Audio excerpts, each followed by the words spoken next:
Ako po yung nananawagan sa ating legislative branch ng government, sa ating mataas na kapulungan at sa ating mababang kapulungan ng Kongreso para po matigil na ang pagnanakaw sa kaban ng bayan ng mga ganid, swapang, makakapalang muka.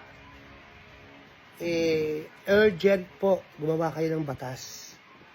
Kung sino man pong nagtatrabaho sa gobyerno ang magnakaw ng piso hanggang trilyon pesos, bitay ang hatol. Kamatayan. Firing squad, lethal injection, silya elektrika. Gawin nyo po yan. Sana po gawin nyo. Kasi yung death penalty, ayaw nyo eh.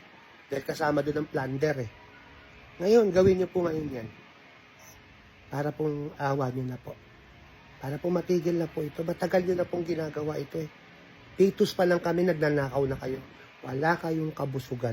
Hanggang ngayon, nagnanakaw pa rin kayo.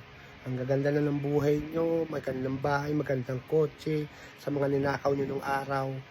At kung mapapansin nyo, iisa lang ang apelido nyo. Lolo nyo, tatay nyo, kapatid nyo, pinsan nyo, kayo ang nagnanakaw mula noon hanggang ngayon sa gobyerno.